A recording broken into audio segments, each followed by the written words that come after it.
Осы сабақта біз құжатты OneDrive-ке сақтауды үйренетін боламыз.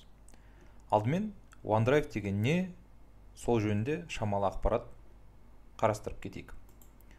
Интернетке жүгінетін болсақ, Microsoft компаниясының өзінің ресми сайтында келесідей ақпаратты көруге болады.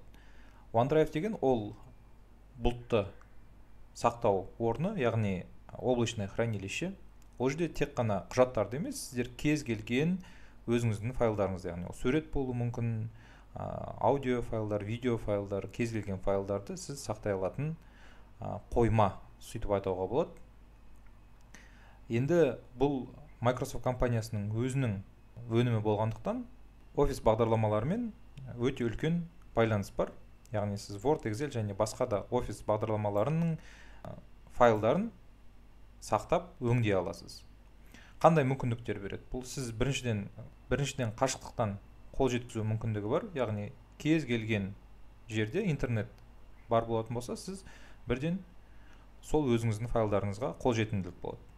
Резервті сақтау, яғни кейбір нәрселерді қосымша OneDrive-ке сақтап қойсаңыз болады. Немесе ортақ жұмыс істеу.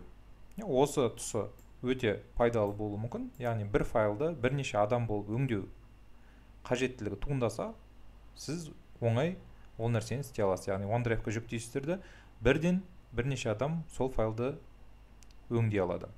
Енді қалай сақтаймыз? Соған көшейік. Сақтау үшін біз файл қалташасына өтеміз. Осы жерде сохранить как батырмасы бар. Және де біз бірден көріп тұрмыз OneDrive. Астында сіздің жеке аккаунтыңыз жазылып отырады. Егер жазылмаса, демек сіз тіркелмегенсіз. Онда сіз аккаунт ашып OneDrive-қа тіркелу керексіз. Үстіне басатын болсаңыз, сол OneDrive-тегі сіздің папкалеріңіз тұрады.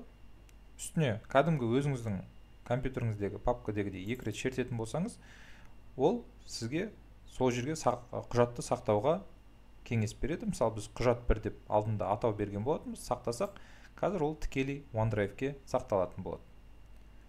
Енді сіз оңай кез келген жерден өз құжатыңызға қол жеткізе аласыз. Байқап отырсақ, бізге бірден келесідей хабарлама келді. Яғни дәл осы файлды басқа қолданушыларды өзгерте алады, яғни өңдей алады. Және де біз бірден солардың өзгерістерін өзімізге қабылдай аламыз. Байқап отырсақ, әр адамға өзінің жеке бір түсі белгіленеді, кім қандай өзгеріс енгізгенін бақылап отыруға болады.